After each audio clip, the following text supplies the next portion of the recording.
Le gouvernement du Mali lance une campagne médiatique d'envergure pour présenter la nouvelle constitution. Révélation choquante de malversation financière de plus de 1735 milliards de francs CFA à l'autorité routière. Les anciens directeurs généraux sous enquête.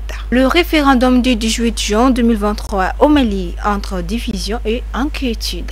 75e anniversaire de la Nakba, l'ambassade de l'État de Palestine au Mali honore la mémoire. Première édition de la nuit des Mandiakoui, l'association de jeunes de Dori Mandiakoui s'engage pour le développement de la communauté bois. Modibo Keïta, 46 ans après sa mort, le Mali enquête de la souveraineté et de justice inspirée par son héritage. Moussa Drissa Guindo, conseiller juridique de la FMC, explique pourquoi les affaires sportives doivent être traitées par des experts spécialisés.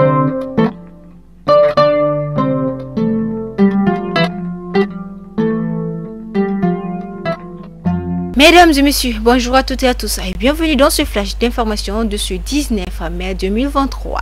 Comme je vous disais dans le titre, le gouvernement du Mali à la rencontre de la presse et des médias sociaux pour la diffusion du projet de nouvelle constitution.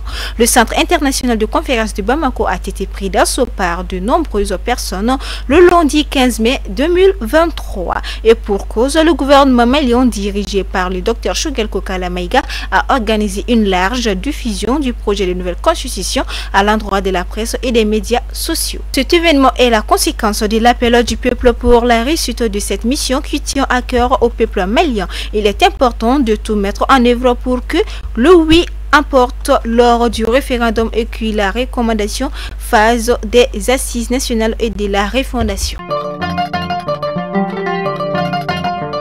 Bien aussi indiqué dans les titres, le vérificateur général a relevé des régularités financières de plus de 1735 milliards de francs CFA dans la gestion tumultueuse de Baba Moulay Haidara et Lala Koïta, l'ancien directeur général de l'autorité routière. Le vérificateur a transmis le dossier au pôle économique et financier pour l'examen. Cette vérification financière porte sur la gestion de l'autorité routière pour l'exercice 2017, 18, 19, 20, 21. Elle vise à garantir l'exactitude et la régularité des opérations de recettes et de dépenses. Les travaux ont été portés sur les dépenses de fonctionnement et d'investissement, la collecte des recettes, les transferts et les réceptions de fonds, les opérations enregistrées et la mise en œuvre des conventions financières. Titre d'actualité, le référendum du 18 juin suscite beaucoup de questions et divise les Maliens. Certains voient en lui une tentative de protéger leurs avenirs politiques et personnels.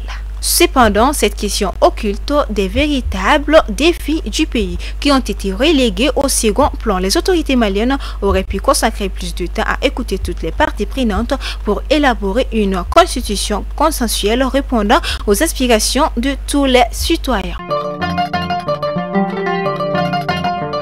Au chapitre sportif, l'équipe sénégalaise du football U17 et l'équipe marocaine s'affronteront pour la première fois dans la Coupe d'Afrique de la catégorie ce vendredi pour la finale de cette compétition dans un match qui s'annonce épique. Avec 3 victoires, l'équipe sénégalaise a terminé en tête du groupe A devant le pays hôte Algérie. Les Lionceaux ont remporté leur premier match en battant le Congo 1-0. Ils ont ensuite dominé l'Algérie 3-0, puis la Somalie sur le même score de leur 3e match.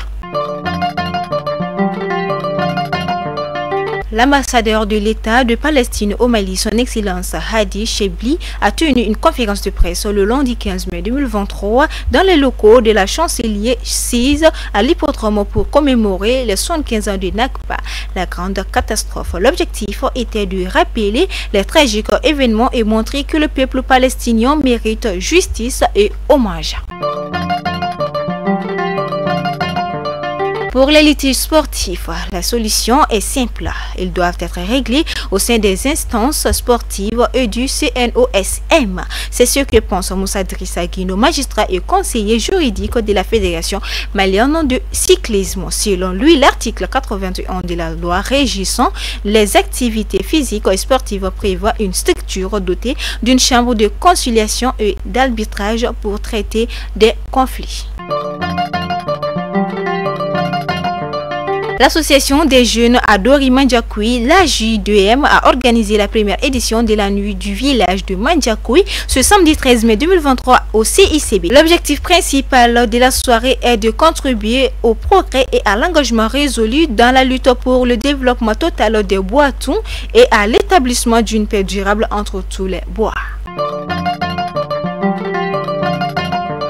Le 16 mai 2023 a marqué les 46 ans de la mort du président Modibo Keïta, père du Mali, dont la vision politique avait pour l'objectif d'asseoir la souveraineté du Mali. Aujourd'hui, plus que jamais, le pays est confronté à ces mêmes défis de résilience, de souveraineté et de justice qui étaient si chers à notre regretté président. Pour réussir, nous devons faire preuve de patience, de sacrifice et de persévérance, tout comme Modibo Keïta l'avait fait pour l'indépendance du Mali.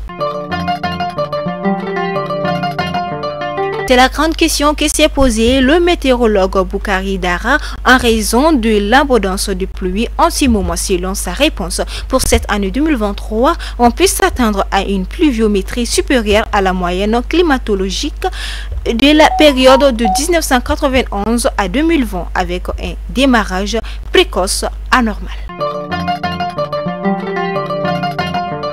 Mesdames et messieurs, et pour finir, les membres du gouvernement se sont réunis au palais de Koulouba sous la présidence du colonel Assimi Goïta, président de la transition, chef de l'État, pour discuter des points de l'ordre du jour. Plusieurs décisions ont été prises lors de cette réunion ordinaire du Conseil des ministres. Quand une chèvre disparaît, l'arôme de la soupe d'un voisin devient suspect. Mesdames et messieurs, c'est à ce mot que s'achève ce flash d'information. Merci à vous pour votre adorable attention. Passez un très bon jour et un très bon week-end. D'ici là, prenez soin de vous.